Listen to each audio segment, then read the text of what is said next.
The Buckeyes will get back at it here in just a few weeks at spring practice. We got Pat Murphy on the line from Bucknuts 247 Sports to help us break down the offense. Pat, how you doing? I'm good. How are you doing, Mark?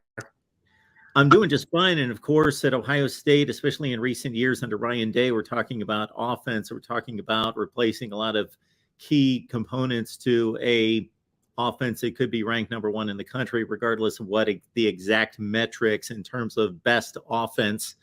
But they look prepared as long as they can get the one trigger man in place to do damage again this season. And of course, that's the huge question. Kyle McCord, Devin Brown. Do you think McCord has an obvious advantage, or it's just going to be kind of, hey, the battle's wide open, here we go? I wouldn't say it's an obvious advantage. I would say there's definitely something to the experience factor that McCord has.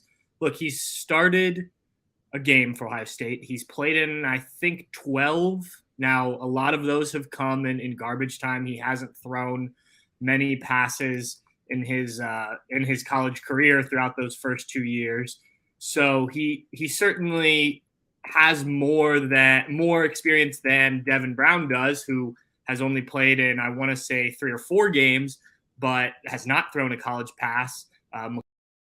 McCord, I was pulling it up here. McCord has attempted 58. He's completed 70.7% of those. And obviously the vast majority of those came in that start 2 years ago against Toledo when CJ Stroud was out. So my read on the situation is that, and this is what the coaches told us when we spoke with them in early February, this is a blank slate for both guys. Now, you can't completely negate what you've seen both in the games and what the coaching staff has seen in practice, but that these guys are going to get opportunities. They're going to be able to, share reps and do all that throughout this competition. Obviously, one guy will take the first rep of spring practice, and that will probably be Kyle McCord, but I don't think that this is one of those quarterback competitions, and I've said this a lot recently, like Justin Fields and Chris Chuganoff or CJ Stroud and Jack Miller a couple of years ago, that when there was a clear front runner that we all thought was going to win the job. The Justin Fields situation was almost laughable with how Ohio State played it, because they brought him in from Georgia. He was the number 2 quarterback in the country in his recruiting class. But this is 2 really talented guys that are going to battle for it. And I think it's going to be really interesting to watch. Ryan Day said he'd like to have a guy at least pulling ahead at the end of the spring. That may end up being the case. I see very few scenarios where Ohio State makes that public, though. I don't know why you would, if you're Ohio State, announce a starter after spring practice and then just open the door to potentially one guy leaving. But it is different than what we've heard from Ryan Day in the past. Usually he's been very, we'll see how it plays out, and it's kind of dragged out, and that's what I expected. But he was clear that it would be good if the one of those guys stepped up and kind of seized it at the end of spring practice, which doesn't necessarily mean that guy's going to be the starter week 1. There's obviously fall camp still to go through, but an interesting kind of change in philosophy from Ryan Day. As you mentioned, Pat, we've got a pretty good read, at least on Kyle McCord's, not necessarily his seed, what he's going to deliver, but the style of play that he brings to the table. Devin Brown, is there another component to his game? Is there a contrast between these 2 in regards to what they bring to the table? The prevailing thought, is that Kyle McCord, pocket passer type, who can move around behind the line of scrimmage, but isn't going to give you a ton with his legs in terms of rushing yards, whereas Devin Brown may not be as polished of a passer right now, but is a good passer and can certainly cause some damage with his legs. Now, Corey Dennis, Ohio State's quarterback coach, really kind of pushed back against that thought that these guys are that different. He made it seem, and again, we haven't seen a ton of Devin Brown, so it's hard to judge what he's doing in college. We can say what he did in high school and what he's done in the spring game last year and whatnot, but Corey Dennis said these guys are closer than I think a lot of people think in terms of their skill sets. So while I do think that Devin Brown is definitely more of the dual threat mobile quarterback, they at least are painting the picture, they being Ohio State, that that this isn't being looked at as like one guy does this, one guy does this, and we'll pick a direction based on that. I think if it came down to everything being equal and Ohio State decided, look, we didn't have really a mobile quarterback the last 2 years. We saw what CJ Stroud did when he ran against Georgia. We've seen what quarterbacks country can do when they run. If Kyle McCord and Devin Brown are really neck and neck and they want a more mobile quarterback, maybe go with Devin Brown.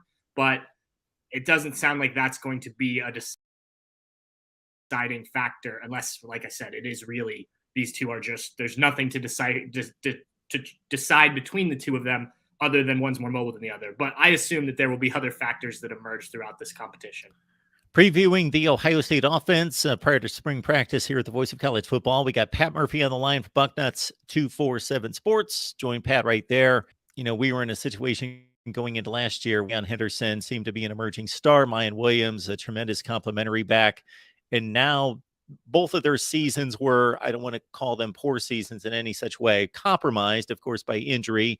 And then you got Dallin Hayden, who showed us against Maryland that he's ready for big time play. And now it's much more intriguing of a situation is just Travion Henderson's a star and Mayan Williams is going to be the change-up back. It's wow, this could be wide open. Certainly. I think it will be.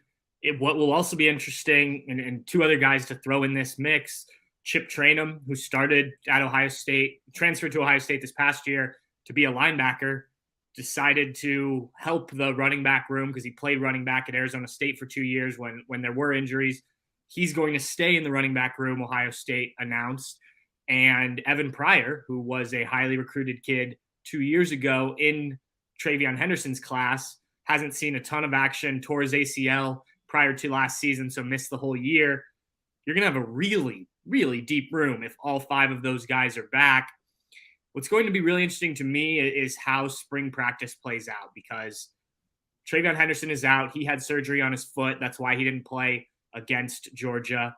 Mayan Williams, I would imagine, though Ohio State hasn't said this, will get a pretty relaxed spring practice. I'm sure he'll do some stuff, but it would surprise me if like a veteran pitch count just because of injuries from last season, and B, he doesn't need to go through the every drill like some of the young guys do. And Evan Pryor is going to be out still recovering from that ACL tear. So you're going to get a lot of look at Dallin Hayden, who I think a lot of people were really excited about in what they saw last year. As a freshman, he had 111 carries, 553 yards, and 5 touchdowns, which in a few more carries than Travion Henderson ended up getting last year due to the injury. He had just under 20 yards fewer and 1 less touchdown. So an impressive freshman season for a guy who didn't see the field a lot. What can he do to kind of cement his spot in this mix during the spring? What is Chip Trayanum's role in the running back room, a deep running back room? And then as we get into the summer and fall camp, how does this all come together when everyone is healthy? Honestly, with the way last year played out, and I was a big guy going into last season that Travion Henderson is the most talented running back on this team. Say what they will about Mayan Williams, I don't believe that this will be a 50-50 split. I was very wrong on that, even when both guys were healthy. So I will be interested to see kind of where this all plays out. When Travion Henderson and Mayan Williams were both healthy in 2022, they did split carries, but it was almost always, I believe, Travion Henderson who got the first carries of the game or was on the field first.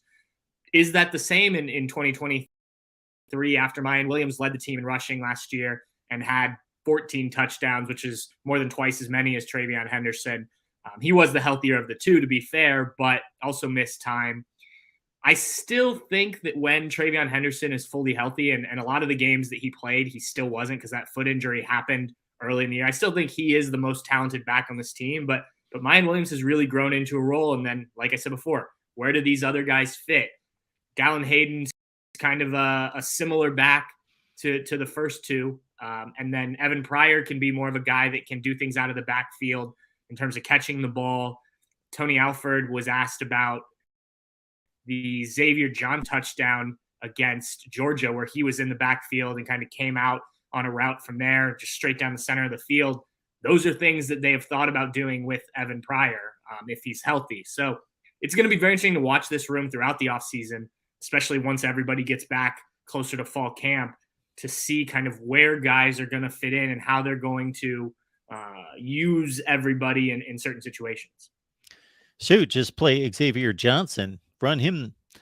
He averaged 12.2 yards per carry. Yeah, I know. he is back. And look, I mean, he's a guy who could – he will stay in the wide receiver room, but he's a guy who can do a little bit of everything. And, look, this is a former walk-on guy who has exceeded everyone's expectations.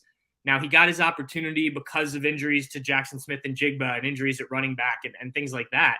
But if he's a guy who can give you something and give you something different than maybe some of the other guys, you're certainly going to deploy him out there, whether that's a wide receiver, whether that's a running back. Yeah, some guys are just versatile and use whatever adjective you want, ballers, gamers, whatever terminology, and he appears to be one of those guys. And available, which was key last year. Yes, exactly. Yes, one of the best abilities is availability, no question about that. What also is remarkable here, moving to the wide receiver core, is not just to have the best wide receiver room in the country, but to be going into the next season with still the most proven best wide receiver room in the country, because you basically lose no one. Of course, Jackson Smith and Jigba only caught 5 passes, so I'm not really counting him, not discarding the great talent, but he didn't play last year. He was no impact, and everybody's coming back. Yeah, it's pretty remarkable. And I think we say this a lot when we're talking about Ohio State's wide receiver room the last 4, 5, 6 years, whatever it's been. But the fact that you can have a guy like Jackson Smith and Jigba basically miss the entire season and you don't miss a beat. Now, you did have some really highly recruited guys like Emeka Egbuka, Marvin Harrison Jr., Julian Fleming. You did have a talented tight end in Cade Stover, and obviously you had the quarterback in C.J. Stroud. So that makes it easier to sustain a loss like that. But then, as you mentioned, Mark, what a room to have at your fingertips for either of these quarterbacks as they kind of embark on this competition. You're throwing to maybe the best receiver in the country in Marvin Harrison Jr. You're throwing to another guy in Emeka Egbuka who, look, Marvin Harrison Jr. had a great season last year, 77 catches, 1,263 yards, and 14 touchdowns. Emeka Egbuka had 74 catches, 1,151 yards, and 10 touchdowns. So, it's kind of a guy who's not getting talked about nearly as much as Marvin Harrison Jr., but the numbers are close. And throughout much of the season, Emeka Egbuka was dealing with some injuries that slowed him down. So he will undoubtedly be better in 2023. And that means Ohio State's room will be even better in 2023. And we can go deeper down the depth chart there as we kind of, look at these talented wide receivers Ohio State's recruiting. I mentioned Julian Fleming, who finally kind of started to come into his own healthy last year. Jaden Ballard's a guy who's looking to break out. Ohio State had a good class of receivers come in last year. And then obviously they're bringing in another group of wide receivers that are expected to be very good. So it just keeps on rolling in the wide receiver room for the Buckeyes. And again, not to belabor the point, but I think it's just pretty remarkable that, it's one thing to say, okay, during the season or just at the conclusion of a season, okay, that was the best positional unit in the country there. But to be going into the next season knowing that they were the best last season and they didn't lose anybody. So it only makes sense that they're the best in the country. And I don't think anyone argues with that going into this season. And then we extend it to the tight end position. And, one of the things with all the attention given, and rightfully so, to the Marvin Harrison ouster, the hit placed on Harrison in the Georgia game and him leaving the game, is that, Ryan Day brought up a number of times the loss of Cade Stover and how much that hurt. He's coming off 36 catches, but he is returning. Yeah, that was a big decision for Ohio State to get Cade Stover back. And I think we talked about it when we were kind of recapping the game between the two of us. If you have Cade Stover on that drive in the fourth quarter, obviously you're without Marvin Harrison Jr., but maybe you're not throwing a slant pass to Xavier Johnson. And we've said some good things about Xavier Johnson, but maybe you're throwing it to a Cade Stover who nothing against Xavier Johnson, but a bit more reliable of a wide receiver, a guy who'd been on the field more and whatnot. So him coming back next year means you're not having to speed up the development of some of the younger tight ends. I think there is going to be a pretty special player for Ohio State. He dealt with an injury last year. He had the unfortunate circumstance of his mother passing away during the season. So he didn't have a lot of time on the field for the Buckeyes in 2022. But this is a talented kid who, similar to Jeremy Ruckert, who was Ohio State's tight end a couple of years prior to last season and is now in the NFL, came in as more of a passing tight end who has worked to build up the necessary, strength and whatnot to be the the Buckeyes need, but could give them something different in the receiving game, similar to what Cade Stover has developed into as well. So I think you've got two talented guys there. You've got G. Scott Jr., who is a guy that I think everyone's still kind of waiting to see what he becomes. He was a really talented wide receiver, a really highly recruited wide receiver in that 2020 class that featured Julian Fleming, Jackson Smith, and Jigba. And then he transitioned to tight end. It's still been a work in progress for him. And how does he fit in will be interesting. And then you've got the young guys, Sam Hart, Bennett Christian, sorry. Some of the guys that could slowly work their way up. But I think the two guys to know for sure are the returning Cade Stover, who another guy who battled injuries throughout the season. I think you saw it blocking the second half of the year. And then Joe Royer and kind of what his development looks like as Ohio State's number 2 tight end. We're breaking down the Buckeyes here at the Voice of College Football. We got Pat Murphy on the line from Bucknuts 247 Sports, and we're running through the offensive positions. And it's again going to be the best set of skill position players for anyone in the country. And even despite the lack of experience at quarterback, Kyle McCord in particular, high on the Vegas boards for the Heisman Trophy because of what this offense churns out and the confidence that Ryan Day will make the right selection and they will just insert quarterback and he'll throw for 4,000 yards and 35 touchdowns. But none of that happens without the offensive line. And of course, Ohio State looks to replace Luke Whippler, Paris Johnson, DeJuan Jones, and as is customary at this point in time, and you field more questions and comments from Buckeye fans than I do. They get concerned this time of year, who's going to play where, and these guys are inexperienced and so forth. But generally, everybody in the country deals with offensive line situations and trying to find that right combination and trying to find depth. And so this is pretty typical, but there are a lot of questions to answer. This is, other than probably the quarterback competition, just because it is the quarterback competition, for me, this is the most intriguing question of the offseason, position battles of the offseason, is what this offensive line is going to look like. Ohio State was well aware that they were going to lose Paris Johnson. He was a 5-star kid. He came in, played his 3 years. That was always the path that they projected for him. DeJuan Jones was similarly, after what he developed into, was expected to leave after last season. So they knew they were going to lose their 2 starting tackles. They have planned to some degree for that. Josh Fryer, who was essentially the 6th man of the offensive line last year, has probably locked up, though he still has to earn it in spring, but will probably be one of the starting tackles. It was assumed he would be the right tackle, though Ryan Day said that the last time we talked to him that they were going to use him some at left tackle this offseason.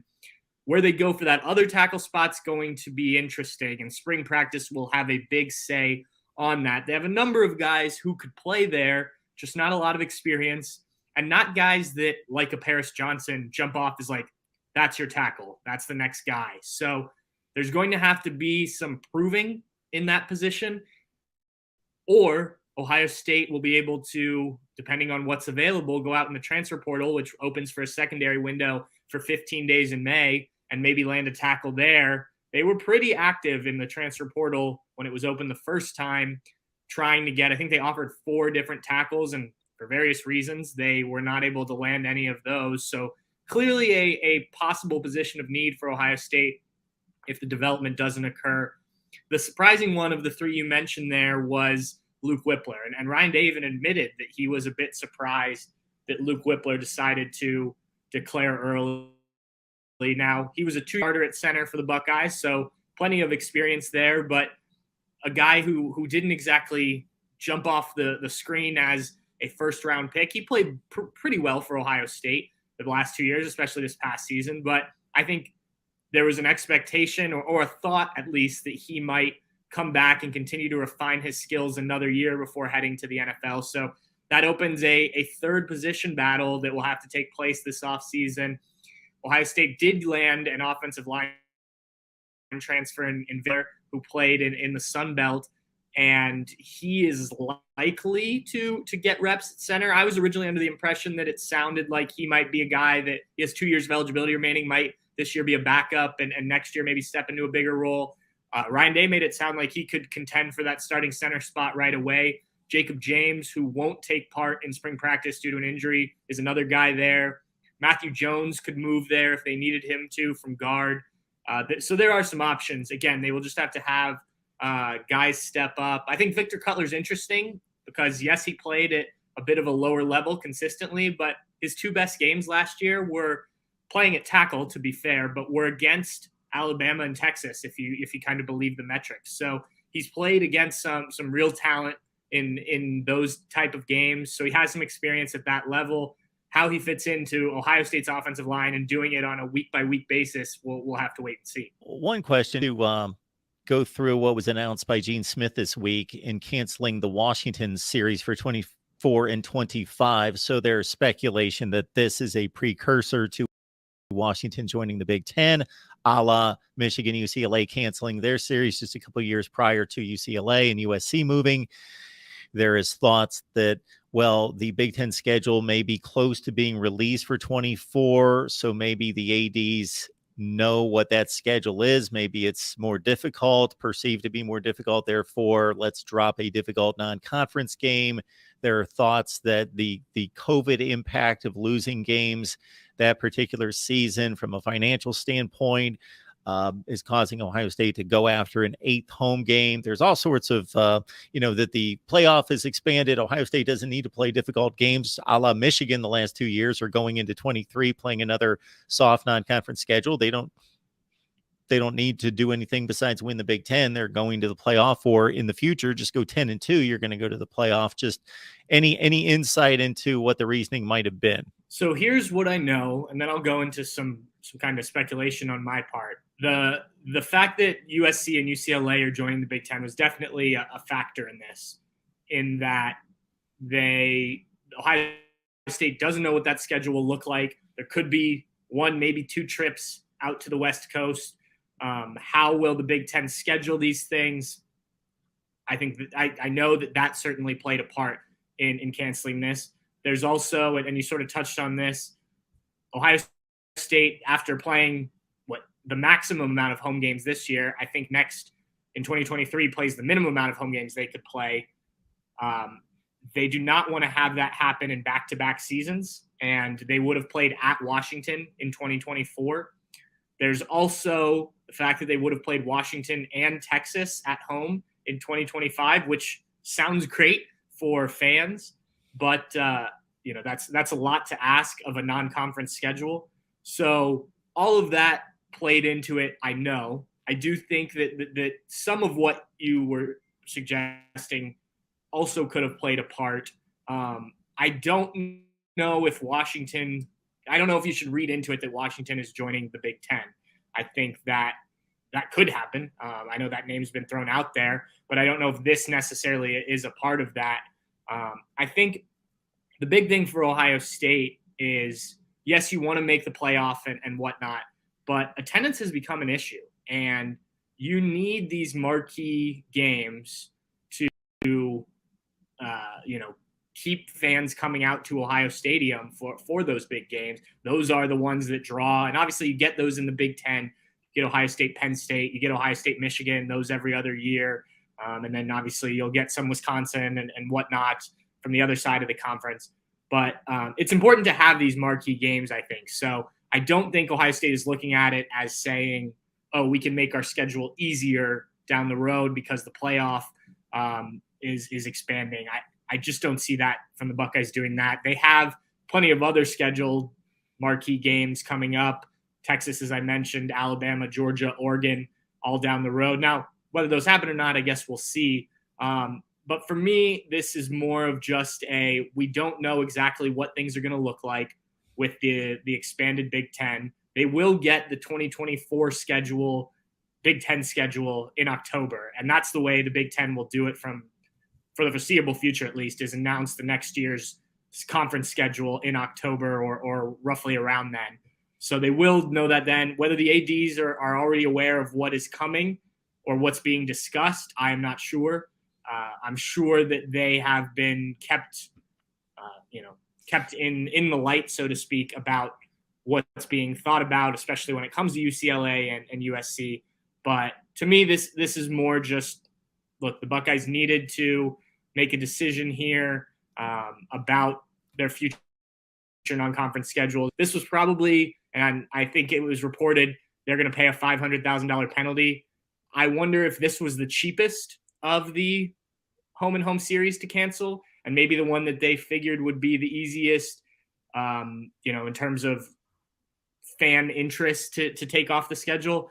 When you're looking at those other ones, Texas, Georgia, Alabama, Oregon, I think those generate a bit more interest, and that's not a slight to Washington at all.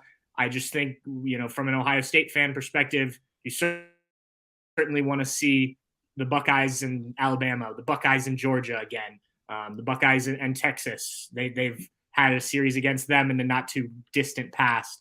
And obviously the Oregon series was interrupted with only one game because of the 2020 COVID season. So again, that's speculation on my part as to why they picked this home and home series to kind of move on from. But it certainly had to do with the upcoming schedule and, the fact that they do want to have as many home games as they can, at least every other year. And I've got to think, for obvious reasons, that schedule release in October is going to be the most highly anticipated schedule release in the history of the conference.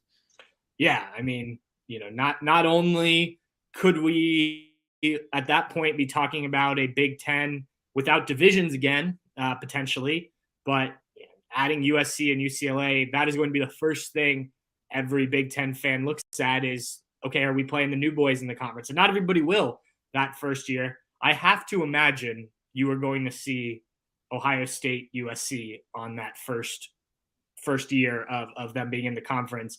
Whether they also play UCLA, I don't know. I know there's been some talk, on social media and things about would it make sense to, if you're going to travel out from the Midwest to California, would it make sense to play those games, back-to-back road games and just have the team stay out there so you can limit travel costs a little bit?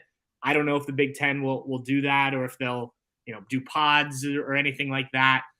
But yeah, certainly Ohio State, USC, Michigan, USC, Penn State, USC are going to be big ones. UCLA as well, but obviously UCLA not the football program that USC is. Now, if the Bruins have another season like they did this past year and build on that over this next year and really have something rolling, that could also be interesting. But definitely USC against some of the Big Ten Blue Bloods is going to be very interesting. How many of those they can get on the schedule in that first season. And UCLA also brings the venue.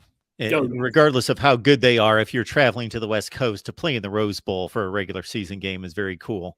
No question about that. I have some questions as to how that changes just from a fan traveling perspective.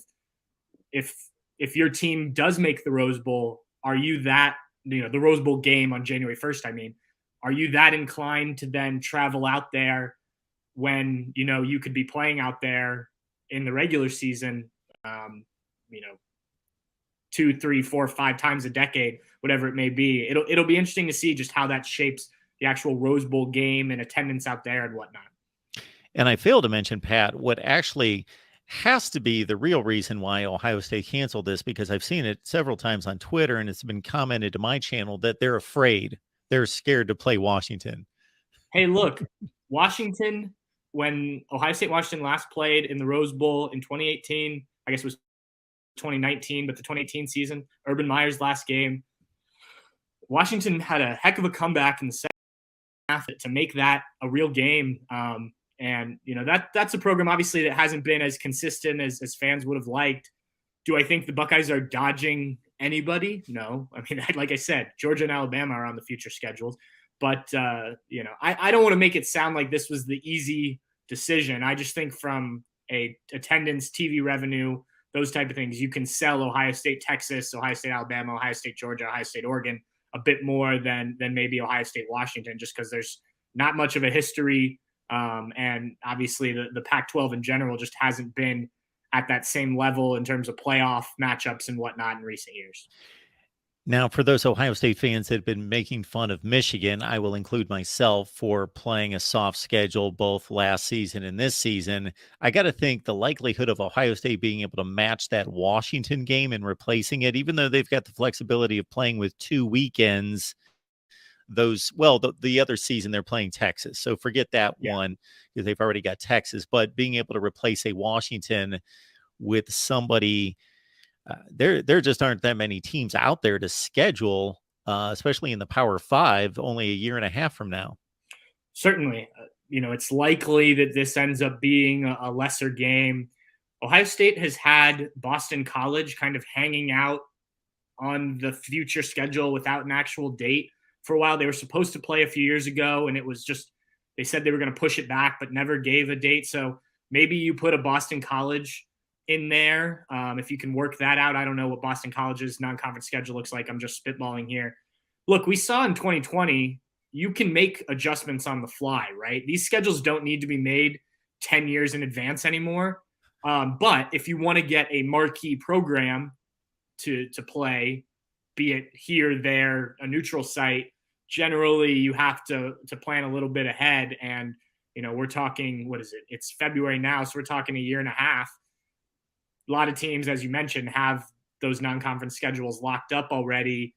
Could you see somebody maybe who also cancels a series for one reason or another, or has a series canceled against them, that maybe makes more sense to just do a one-off game?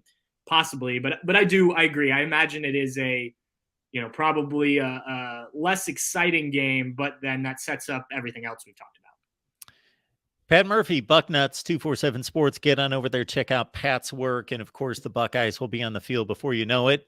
None of it will count, but a lot of important reps for especially Kyle McCord and Devin Brown and a bunch of offensive linemen. Pat, we appreciate you stopping by. We'll have to knock out the defense soon. Absolutely. Thanks for having me, Mark.